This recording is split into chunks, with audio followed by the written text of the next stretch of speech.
I got to this point in the yoke and I thought to myself, no, like it's not going to actually work.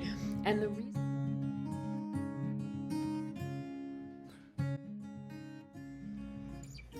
Hey everyone, I'm Melissa from Knitting the Stash, and this is episode 184 in the series. Welcome back to the dining room. It's lovely to see all of you. And yes, the dining room is also the puzzle room.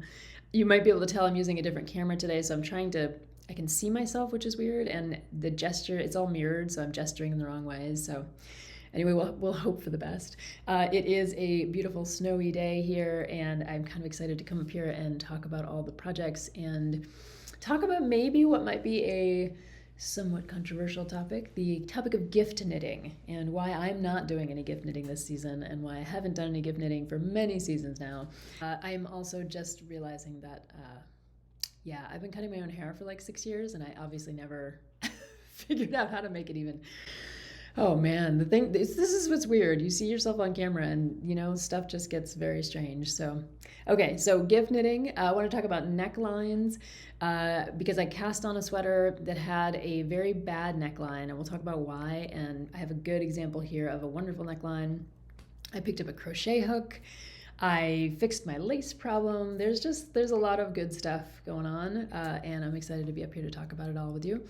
If you are coming back, thanks for coming back. It's lovely to see all of you again and to catch up with you in the comments. I know I've been a little bad about getting back to you on the comments, but I will be getting there this week because the semester is just about over. So things are looking up and there's more and more time on the horizon for all the fun things that are happening. And if you are new to this podcast, this is one about garment design and modification for the most part. So we talk a lot about sweaters. And if you want to check out back episodes, I talk about each of the sweaters that I've made and all the different things I've done to them and some of the suggestions that I have for how to make them better or different or changed or whatever. So there you go. And if you are interested in learning about garment modification and design, I have a bunch of online classes over on my main website, which is knittingthestash.com. And that is also where you'll find the Flock Farm Yarn Shop. So if you have a knitter, crafter in your life who likes indie yarns from around the United States, that's a great place to go. And yeah, check out. So that's knittingthestash.com. I'm Knitting the Stash everywhere else, obviously on YouTube, Ravelry, Instagram, blah, blah, blah, all the places. So let's jump into some fun stuff because there's so much to talk about. The end of the semester really did. I promised on the last episode that my creativity was like cranking back up, and it really is. So I feel much better about I was having some problems on the last episode, and many of you commented that you appreciated the fact that I was willing to show you and talk to you about the problems I was having with knitting, even though I'm someone who's been knitting for a very long time. And I think that's so important because I mean, why are we here if not to share and learn and have some fun with each other? I just picked up a crochet hook, for example, and I made the worst, most lopsided, terrible attempt at a granny square ever. But you know what? I did it. And it's okay that it's not that great because I'm absolutely learning and I'm kind of proud of parts of it. I think my edge is kind of good. I don't know what's going on with my little center pull thing is cool. I followed some little thing on YouTube about that. I'm just getting used to using the hook and really literally it's fun to learn new things. It's great when people who seem like they're experts or advanced can talk about the problems that they're having because then it just makes everyone feel a little bit more like we're all in the same boat. We're all really learning and having a lot of fun.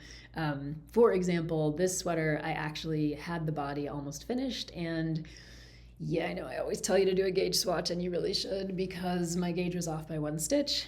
And I actually had cast on too many stitches in the underarms. The whole thing was way too big. I had the body almost knit down to here. And I don't know, I pulled it out the other day and it was kind of sad, but I ended up with a massive yarn ball because I had spliced everything together. So I have multiple skeins in that big yarn ball. So now we've got it fixed up. I went back, I took out all my extra increases, fixed the armholes. It's just, we're on target, but these are mistakes. They happen. Sometimes they're accidental. Sometimes they're yo, I didn't do a gauge swatch. So it's pretty much all on me on that one. But it's good to recognize that things can go badly and then come back to normal. So for example, here's the lace. I showed you this, well, maybe like a couple months ago. This is the Caeli sweater by Zaneteknits. And forgive me if I didn't take the mohair off the needles so that you could see it in all of its glory. I'm never going to take the mohair off the needles until it's like bound off. But this is a beautiful sweater. I've talked about it on here before. It has sheer lace panels and then opaque lace. And you can kind of see in this design, it has the English tailoring in the back. I'm mirrored again, so I'm trying to show you. So these two seams, what they look like seam lines right here in the back, that's English tailoring. So instead of doing the shaping for your sweater in the front, like a raglan, like you'd see here, or doing it in the full yoke all the way around, this sweater has the shaping done in the back, which leads to a really beautiful neckline, since we are talking about necklines. So it sits actually behind the sweater, so you can't really see the shaping that happens. I really love that technique. It's not always one that you see in, I don't know if I want to say not American designers. It tends to be more European designers, but I think it's something we could all take up and learn from because it's a really great technique. Anyway, sheer panels, lace panels. This gave me fits, mostly because I'm trying to figure out how to hold this up without losing it. This particular panel here was the first one that I knit in the, this is all just mohair, just a single strand of mohair. And I was coming off the knitting of this upper portion up here. This has yarn overs, this does not. And so the first mistake I made was that I just forgot to switch charts. That's on me again. So I had to pull that back to here the first time. And then I did switch charts, and these particular increases, these are left and right lifted increases. I followed the videos. I thought I was doing them correctly, but the whole thing looked like a big jumble before when I had to pull it out the second time. And I'm glad I did, because now they look very regular. They look appropriate. They're like the right, I'm trying to see if I can like stretch it out enough for you to be able to see it without, yeah, it's too hard to get it on there. If I put my hands behind it, you can see it, but then I can't stretch it.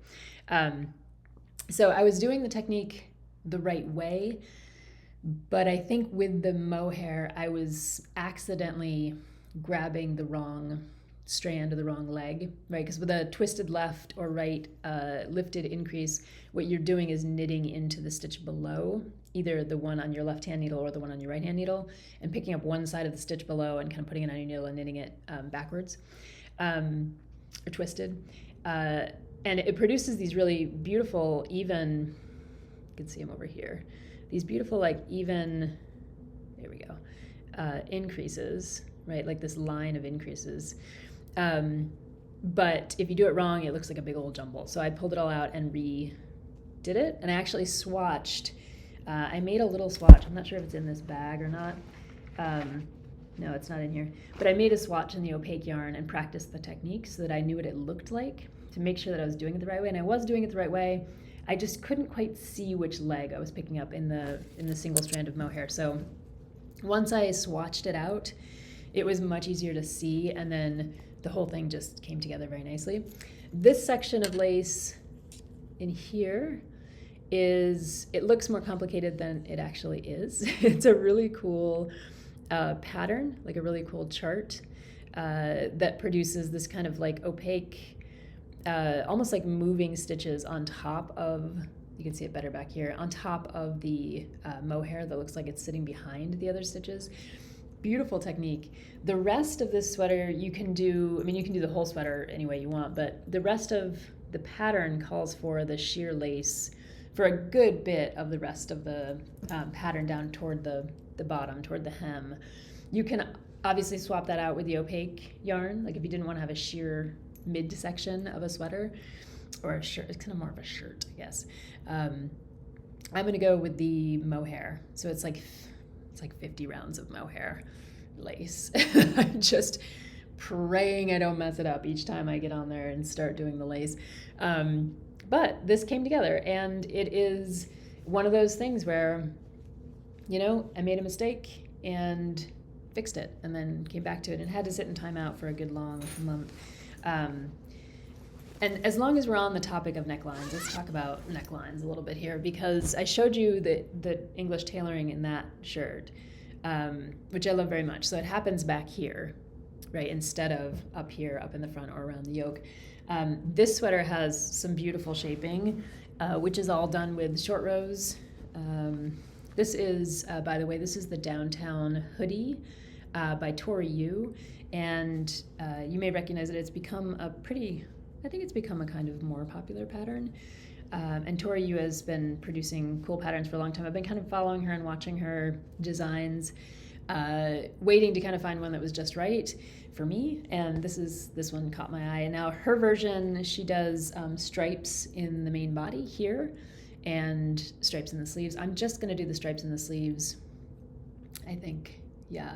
One of the other reasons I had to actually pull out the yarn, the body that I had knit, it was too big, obviously, but one of the tricky things is that this is a stash sweater, so I only have 5 skeins of this yarn total, and this is the, I'm using this, upside down and backwards. I'm using the Southlander 8-ply double knit. This is that New Zealand yarn, love the New Zealand yarn.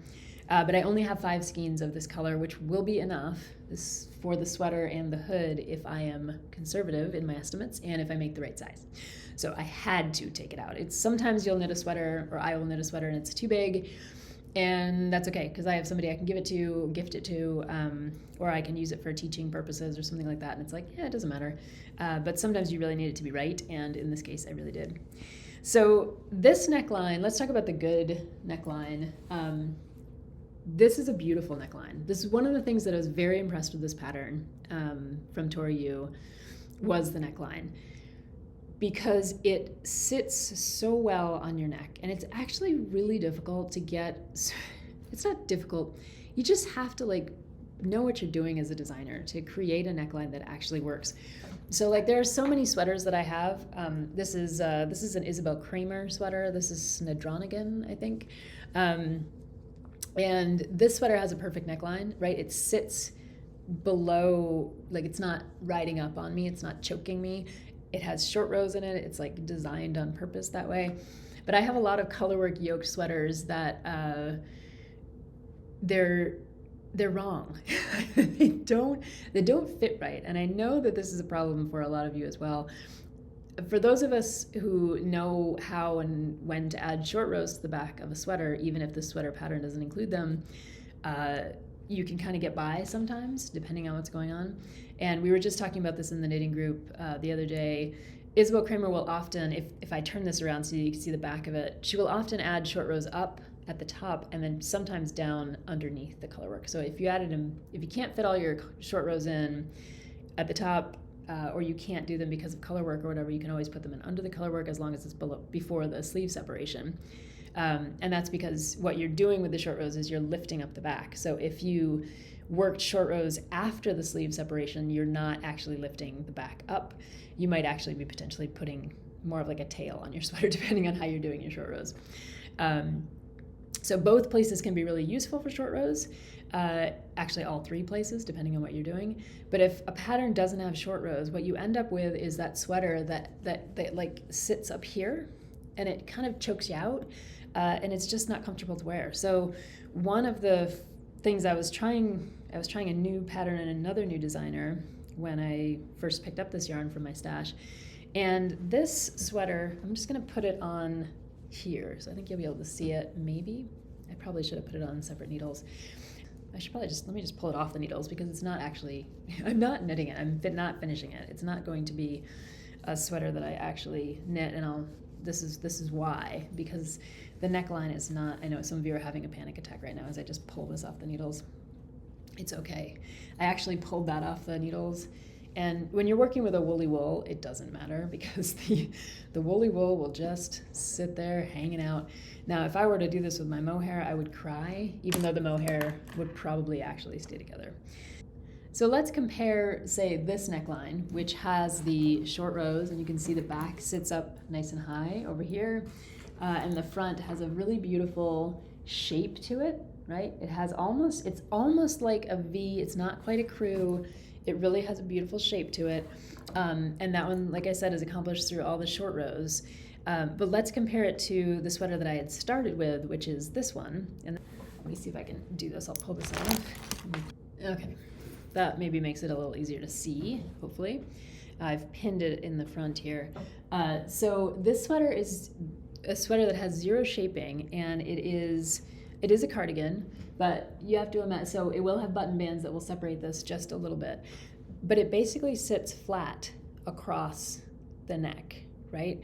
And this is kind of the issue with the necklines of a lot of sweaters. If they don't have short rows built into them, you end up with this very flat neckline that sits like up right on your neck, rather than scooping down and giving you a little bit more breathing room, right? So I started the sweater and I popped it off the needles because I was looking at it and thinking, this looks a little funny. And that's why I switched over to this other sweater. But it is the neckline that's funny. And the reason for that, I'm not gonna name the pattern or the designer. This was a new to me designer. But I think the real reason for this is that the pattern itself, as far as I can tell, was designed for kids first. And it does go all the way up through adult sizes. So this isn't, one of those children's sweaters where like, I'm just being wild and like, I know I'm gonna make a kid's sweater and an adult sweater.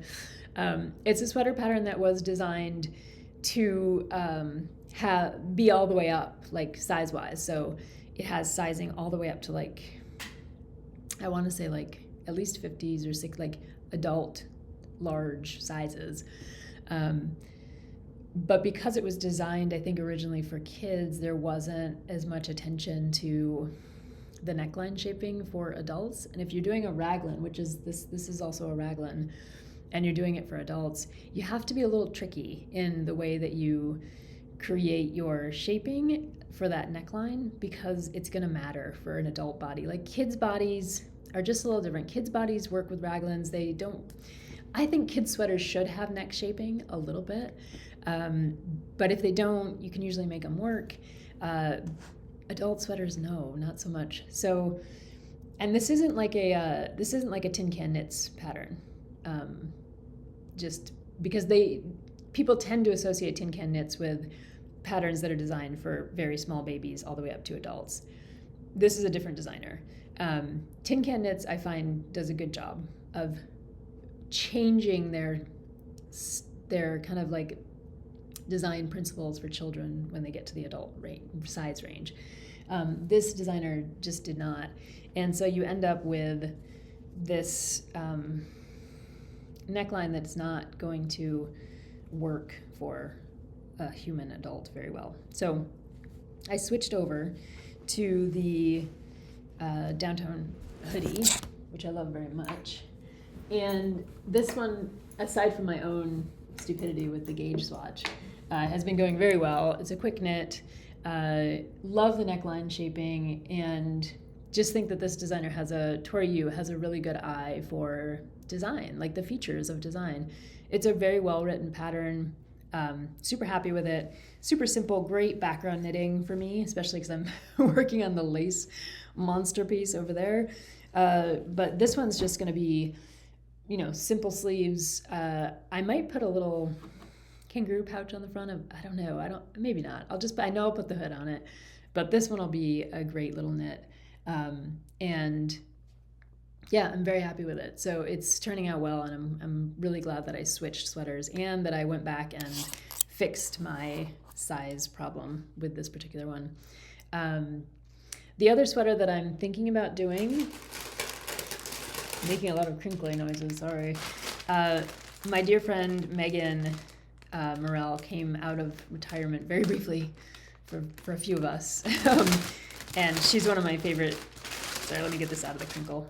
She's one of my favorite indie dyers, and she's no longer running a shop full time. So this was like a very special job. But she made me some 3 skeins of Patient Zero, which is one of my favorite colorways of hers from way back when, years and years ago. So I have 3 skeins of this in a fingering weight, and I want to make a sweater out of it because I've never made a sweater out of Megan's yarn. I pretty much just put it in my stash and look at it, and it's beautiful, and it's like some of my favorite yarn. But since I'm gonna knit a sweater, I wanted to find something that would be really cool and appropriate for that beautiful kind of like indie colorway. And I found the Merlin, and this is by Yeon Hua-Lee, a new to me designer, though I have seen a few of her patterns go by on Ravelry before. So the Merlin sweater is a beautiful lacy sweater that is actually knit in a very similar colorway. So, you know, it is a kind of indie dyed, slightly variegated skein of yarn with mohair. So I was like, is it possible to knit this lace sweater with an indie dyed yarn? I don't know. Usually that's against the rules. The rules. Meaning that, you know, if you're trying to focus on a sweater that has a beautiful lace or cable pattern, you often don't want to use a busier yarn or a yarn that has a lot of different color variation, because then that would take away from the design of the lace, and you wouldn't be able to, we've all seen these projects on Ravelry. They're beautiful, but you can't see the lace or the cables because there's so much going on with the color of the actual yarn. So I was like, can this be possible? It is a variegated skein, but it is mostly blue with a little bit of purple. So I thought, and the original sweater, the Merlin, has fingering weight held together with a lace mohair. So I have this left over from a few birthdays ago. Spencer gave me this beautiful mohair for my birthday, and I have not used it yet. And Megan made this beautiful yarn for me, and I thought, oh look, they kind of have very similar little highlights there, so this might work. Let me grab my swatch just show you what actually happened when I put them together. So you can't always bring all the knitting bags up. That would mean, you know, totally planning ahead. So I put them together, and I actually worked a little bit of the lace. This is just what I had to work in the round because I was gonna work some of the lace pattern. This is what we get when I hold the mohair and the fingering weight yarn together, and this is the beginnings of some of the lace happening. Let's see, you can see it over here. And I think it's gonna be just great. So I feel like the fingering weight yarn that's a little variegated, it gets a little washed out by the single color pale mohair. I'll see if I can hold this up here. It kind of washes it out a little bit, and you can see the mohair mixed in there, but I think it kind of calms down the other yarn just enough. So that is what I'm gonna do next once I finish the lace, and this will just be background knitting. So yeah, I'm pretty psyched. Megan's yarn meets birthday mohair for a beautiful lacy sweater win. So that is where my creativity has taken me in the last like couple of weeks since I've seen you. I'm pretty psyched about it because I just feel like the knitting mojo is back. One of the things that I'm not going to, here we go with controversy, I'm not going to kill my creativity with is gift knitting this season. So let's get into that for the last little bit of this episode. I know it's one of those topics that can be kind of like hot and cold for people. Like if you're gonna gift knit, I know a lot of people that I love very much who do a lot of gift knitting or handcrafting of something, and it's not to say that those things are not special and shouldn't be done. Like if that's your jam, do it. This is just from my own perspective. For many years I did gift knit around the holiday season, maybe even for birthdays and things like that, but especially around the holidays. And I would often give people like a little card that said, I will happily knit for you something that you want. You know, it's like, do you need mittens or a hat or a scarf or whatever? Just, you know, we'll find a pattern that you like. And I'm always, you know, I'm always sending knitting things to people. And that's probably one of the reasons that I don't gift knit around the holidays. Like number one, maybe that I'm gifting year round pretty much. So I'm always finding people that might like knitting or that might need a new sweater or something like that, and I'm always just creating the thing. So I'm doing it year round. I'm not just focusing on this season, and that seems to be one of the ways that I can integrate gift giving into my knitting practice without having it be this like crunch at the end of the year, which is already very stressful. So like all the grandbabies got sweaters this year, even almost all the kids got some kind of knitting. I just sent our youngest a pair of socks in the post. Spencer got a new sweater. You know, people get things. And my dear friend Jean, I think a few episodes back, I mentioned I looked at my sweater stash as we were moving from New York back to Illinois, and I was like, you know, Jean, I have a lot of sweaters, and it would be great if you wanted some of them, because she is always working in a hospital, and it's cold, and I made her one sweater, but I actually gifted her one sweater and then made her another sweater, and then I just have these extra sweaters. You know me, I'm always knitting sweaters. So I brought a tub of sweaters over to the house, and she tried on a bunch, and she ended up keeping like 5 or 6 of them, I think. And it's wonderful because I get little Instagram clicks or like little messengers that show me like she's like at work with a selfie, like and I get to see the sweater on her and see that she's warm, and it looks really great. And so anyway, that's reason number 1 that I'm not gift knitting this season, is that I gift year round, and I it's just part of my practice. And I know that there are a few knitters like in our group. You know, Sunny was working on a big gift knitting project all year long where she was making hats for the homeless. So there are plenty of people who are gift knitting all year long. So it's not so much about the season. It's about just kind of like part of our practice. But the second reason, I think, is Albina McLaughlin, who's a wonderful designer. If you don't know her designs, you should totally look her up on Ravelry or her own website, where she has a great blog. She has a newsletter that goes out, which is wonderful. And she talked all about she talked all about the question of being knitworthy, which is often one of the things about gift knitting is like, are you knitworthy enough?